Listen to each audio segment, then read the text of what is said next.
Hi, I'm Rekha and I'm the Chief Trainer of KalpaTharu Consulting. In this video, I would like to help you to understand what to prepare for the exam and what is the mindset you need to have for the PMP exam. To start with, what is the objective of PMI in conducting this test or the exam? See, PMI want to understand or test your strategic thought process, your leadership skills, and how much you are able to, how much you have this people management skills, connect with people, your stakeholder management. So this is what they are going to test. So it is not process oriented, like what is the first step, what is the second step. That is not the objective of PMP exam. So then when you're going to prepare, you cannot prepare for the exam like step 1, step 2, step 3 or 1 plus 1 equals to 2. So such type of memorizing or going by step is not going to help you. So you need to understand the concept and you should know how to apply this concept, the scenarios, using your analytical skills and logical understanding, and more to do with applying your leadership skills and people connect. People management is what is more important. So you need to see the content in this angle, right? And this is one on the preparation, and you need to consider yourself as a leader, as a boss, where you are managing a project where there may be hundreds of stakeholders working in the project, and you may be managing hundreds of team members. So you cannot think at the lower level, but you need to think at much higher level where you have the responsibility to add value to the organization. You have responsibility for the success of the project. You have responsibility to manage your stakeholders and your team members for the well-being and the development of the team members. You have responsibility to your clients, to the environment, to the society. This is the mindset you need to have when you're going to prepare for the exam and when you write your exam. So PMI has their PMP ECO, which is PMP Exam Content Outline. So the exam is going to be around these points which has been highlighted in the ECO. And in this video, we are going to discuss one part of the ECO, and I would be releasing next videos which will discuss the second part and the third part. What is that? Let us go into detail. I'll share the screen and explain further about it. Okay? So I'm sharing my screen. As you see on the screen, there are 3 domains: people, process, and business environment. So the exam is going to be around these domains. And in our today's video, we are going to discuss, or today's lesson, we are going to look into the people. So what is people according to a project? So people are your stakeholders. So when we are talking about stakeholders, who are all part of your stakeholders? Clients, right? And then your team members, your management, your support departments, and PMO, business analyst. If your project is there a requirement to interact with government officials or regulatory bodies? So all the human beings are who are going to be who's going to be involved in the project directly or indirect are people. So now you as a project manager, how are you going to engage with these people is what all about this domain people means. So there are 14 task, or you can say 14 topics under people, which you should be familiar with to manage the people in the real world, as well as the exam is around these 14 tasks or 14 topics in the people domain. So let us go one by one on what is that you need to know related to the people to clear your PMP exam. So let me go to the next screen. So let's go to the first task or first topic: manage conflict. So here they are talking about interpret the source and the stage of the conflict, and analyze the context for the conflict, evaluate, recommend, reconcile the appropriate conflict resolution solution. Right. So you have to understand as a project manager that conflict is inevitable. And what is conflict, right? So generally we are reluctant to accept a conflict, or we want to avoid a conflict. But as a project manager, you need to face a conflict. You need to understand that conflict is not bad. It is just the difference of understanding or difference of opinion by two parties, right? You need to understand that. And then why the conflict?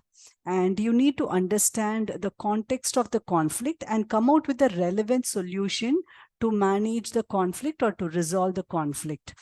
One, you should not avoid conflict, or there may be situations where you need to avoid conflict, and there is no standard solution for any conflict. Depending on the scenario is where you are going to select the appropriate solution. So this is what you need to have in your mind for task one. And another point you need to understand is, as I mentioned, you have to think you are a leader. You have the responsibility for the success of the project to also manage your people. So you need to find a ground and also see what is more important in that situation, and accordingly you need to take a solution.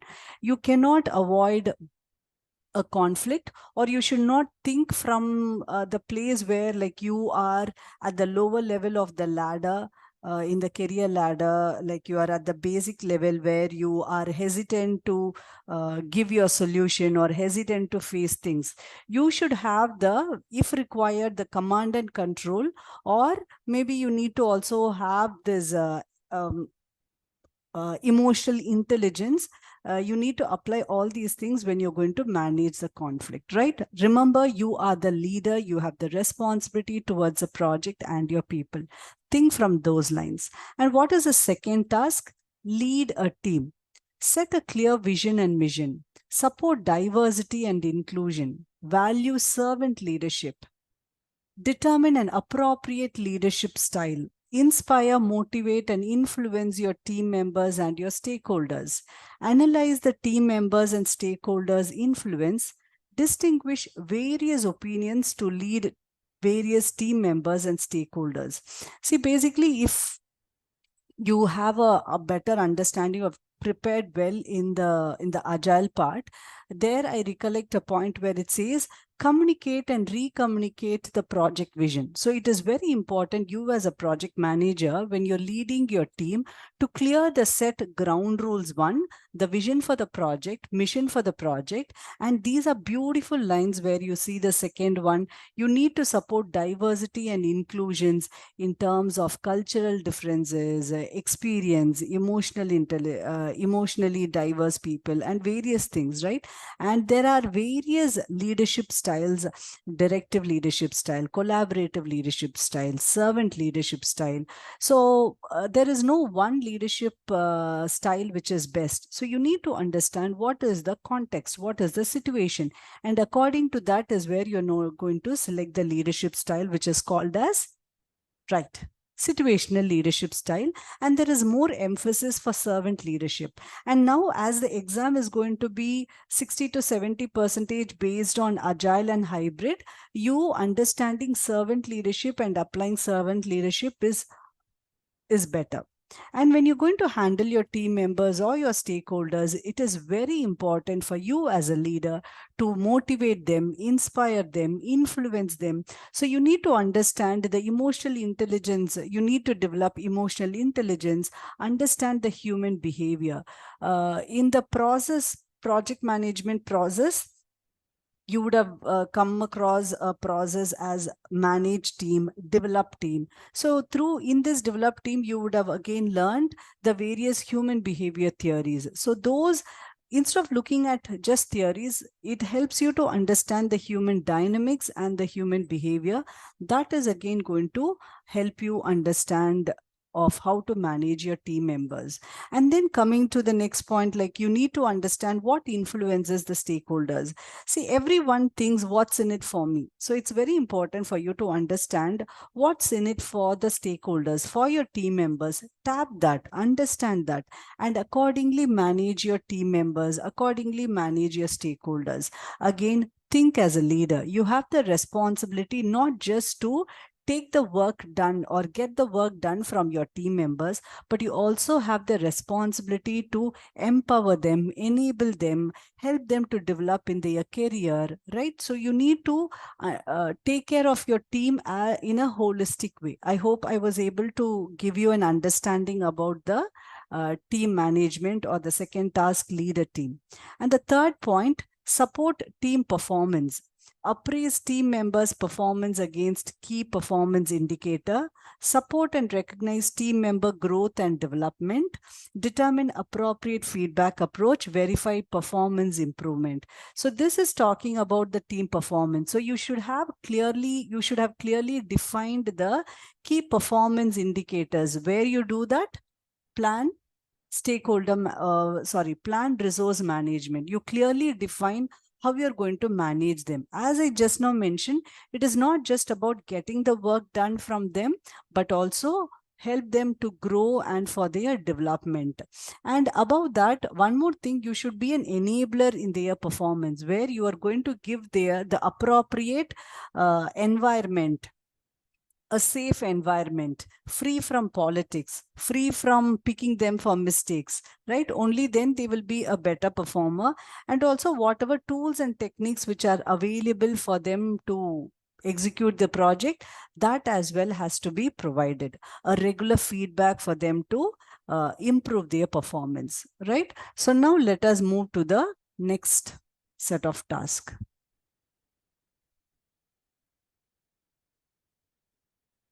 Right. So if you see here, task 4, empower team members, the same thing just now we discussed, right? Empower team members and stakeholders, organize around team strength, support team task accountability, evaluate demonstration of task accountability, determine and bestow levels of decision-making authority. See, one, you need to remember, as a project manager, you have the responsibility towards your team members. So you need to also empower them. When I say empower them, give them the responsibility. Only then, give them the responsibility, empower them. Only then they will be taking accountability for their work, and not only for the work, for the success of the entire project. So they are there to shoulder you. They are there to shoulder the project, and that is going to go to a large extent for the success of the project, right? And then task 5, ensure team member stakeholders are adequately trained, determine required competencies and elements of training, determine training options based on training needs, allocate resources for training, measure training outcomes. So this is again another beautiful point where it reflects your responsibility as a project manager. It is not just you define their roles and responsibilities and tell them this is what you have to do. But above that, you need to also check whether they have the required competencies to execute their work. And if not, uh, provide them the required trainings, provide them the required resources, so that they can manage their work in a much efficient way, right? And this, what trainings you're going to give, you're going to plan well in advance in your resource management plan.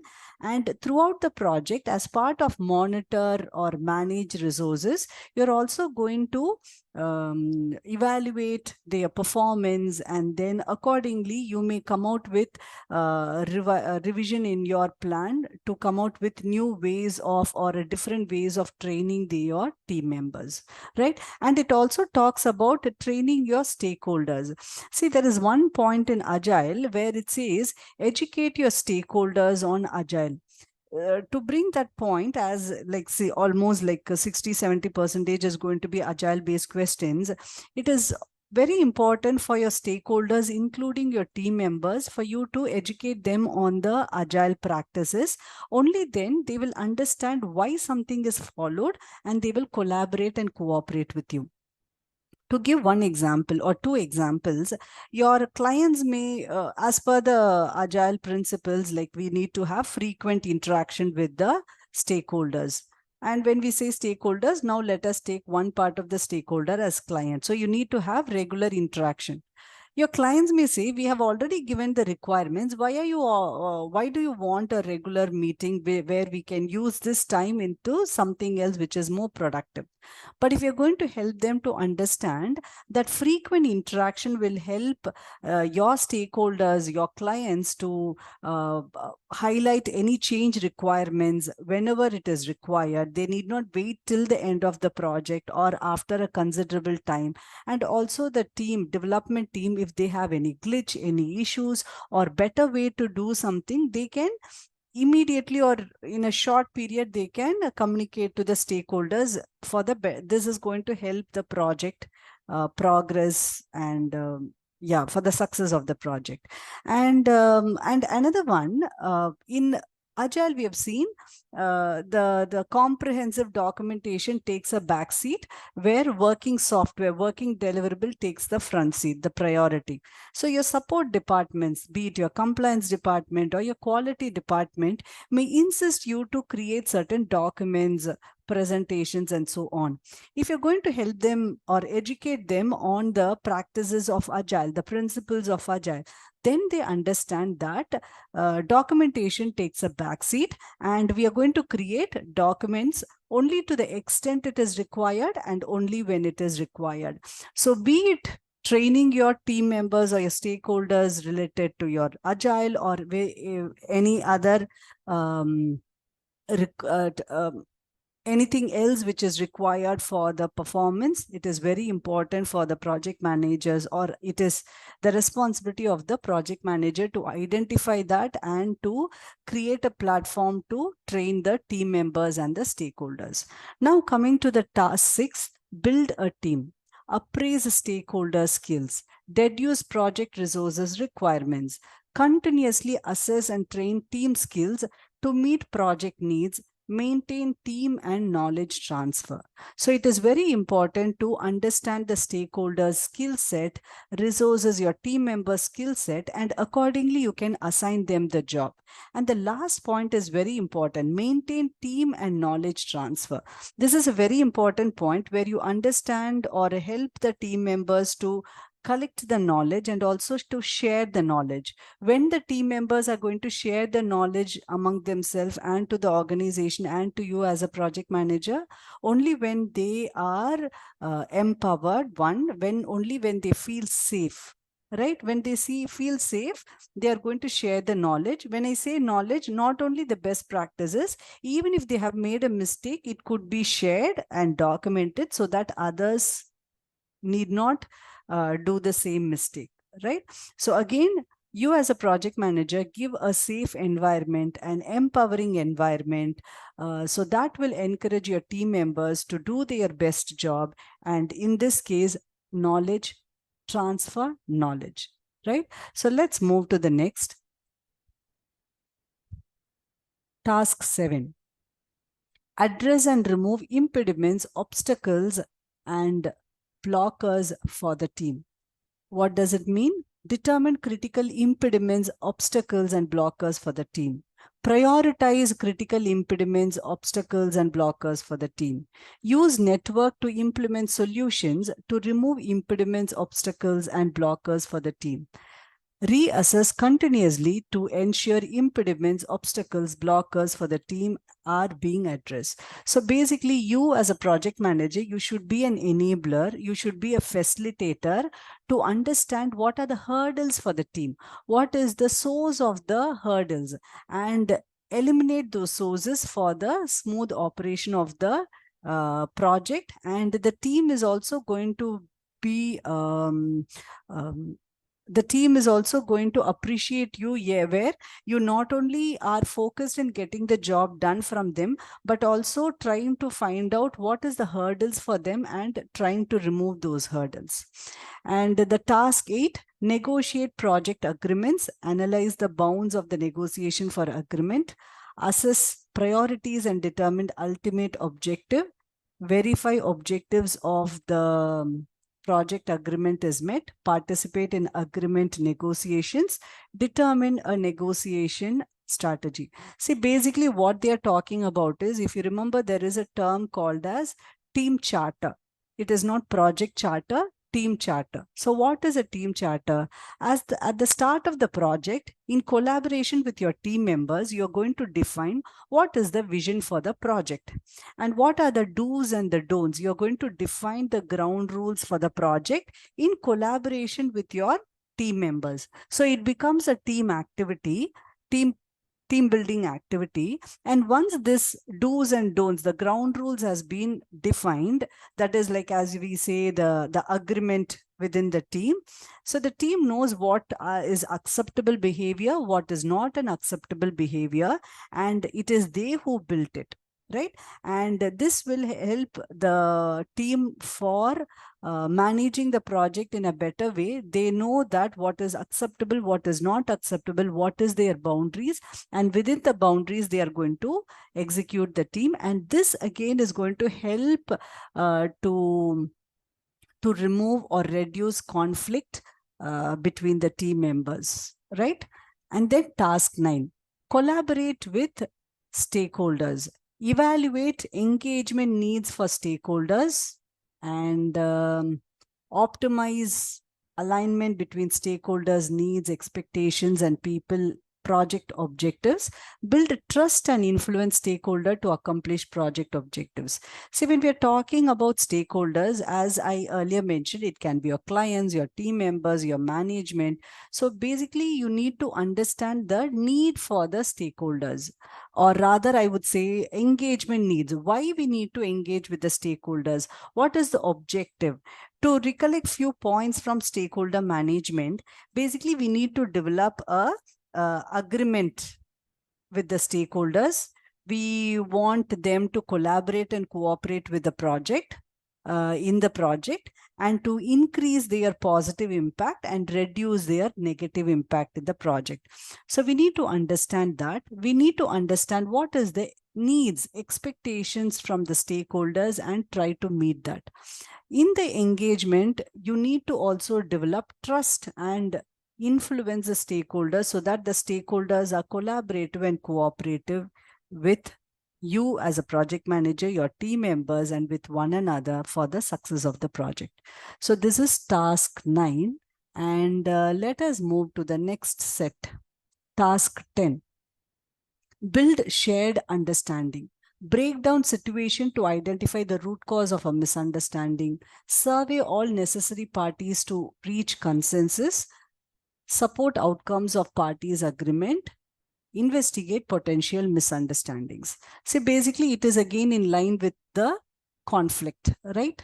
Or rather, sorry, I let me share. Yeah, I'm now sharing the screen.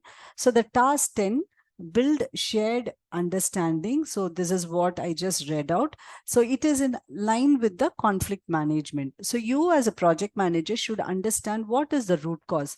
Always don't address only the symptom, but try to find out the root cause, address the root cause for a better operation of the project, or success for the success of the project. So try to come out with a consensus for any decisions which has been made wherever possible.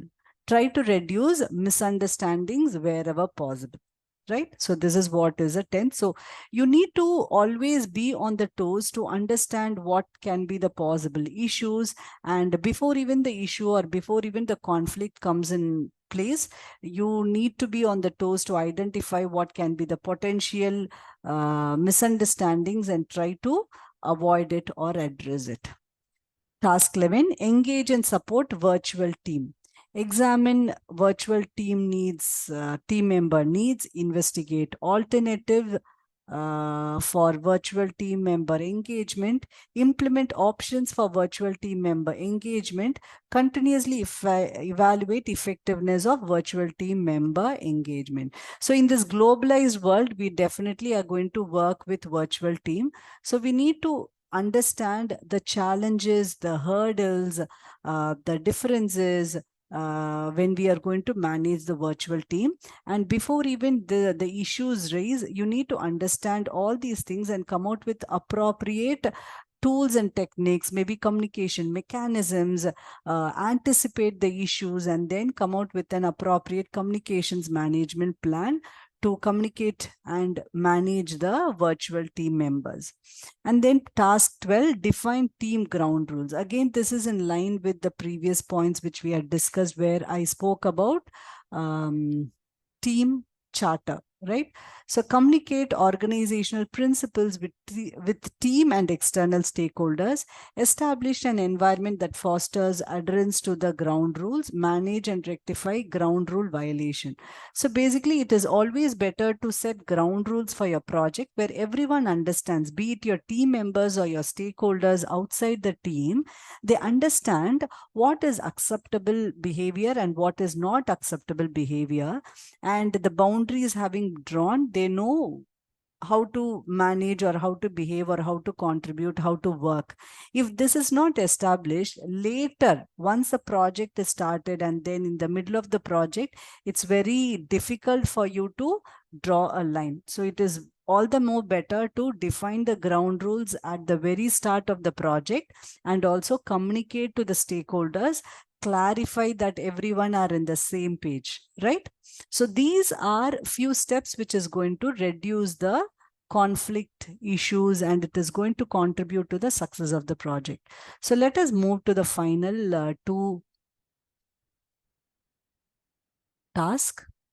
Mentor relevant, the 13th task, mentor relevant stakeholders, allocate the time to mentoring, recognize and act on mentoring opportunities. So you as a project manager, again, I would say your role doesn't just stop with getting the work done. Next, giving the resources for them to execute their job. But above all these things, you also have the responsibility for the well-being of your team members, for their development and growth, right? When you are going to focus on the well-being and the growth of the team members or your stakeholders, they will feel that, okay, you are interested in me, so let me also do my best to the project. See, just imagine, let me give an example. You have a manager who is you like him and he knows his boundary and you and him interact only on the project. So what is being done, what is the challenges, he ensures all your challenges are being addressed with respect to the project. Okay, so everything is smooth, you are okay. Imagine another project you are working and you have another project manager in a similar way, where whatever required for the project, all the facilities, support systems, everything is provided. He is not doing the micromanaging as in the first case. But added to that, he also discusses with you what is your career plans, what is that you want to learn and explore, how you want to grow. Maybe he's suggesting few courses, few books. Maybe he guides you on your development. Which manager would you like to have, the first one or the second one? Definitely the second one, right? So then you as a project manager also should focus on the development of your team members, your stakeholders as well. And then coming to the final task, task 14, promote team performance through the application of emotional intelligence. So this, again, we have already discussed about emotional intelligence, not in a detailed way, just to have a mention that you as a project manager, you are going to manage people in the form of your clients, team members, support departments, management, regulatory bodies. So you are going to handle people in and out of your project. So the skill set of having emotional intelligence is very important. So assess behavior through the use of personality indicators, analyze personality indicators and adjust to the emotional needs of the key project stakeholders. So basically understand people, what triggers your people, what motivates your stakeholders, what irritates them. So when you're going to understand that, you know how to play around with. You're not going to, when I say play, it doesn't mean you're going to manipulate things, but you know, like how you are going to manage and get the job done from them, right? And so these are the 14 tasks in your people domain, right? I hope you understood. See, basically, again, let me reiterate, you need to think big. You are the project manager. You are going to manage your project, a huge project, manage hundreds of team members, hundreds of stakeholders, and you have the responsibility towards them and also for the success of the project. If you're going to understand your people and accordingly you're going to balance your management in the practical world, the project is going to be a success. And when it comes to your exam, you should have a holistic view about the people and think as a leader, think that you have the responsibility towards the project and the people. And if you're going to prepare in this mindset and you're going to answer the questions in this mindset, definitely you're going to earn your PMP certification. Okay. If you understood this part and it would help you in your PMP exam preparation, do like our video and subscribe for our channel for more learnings.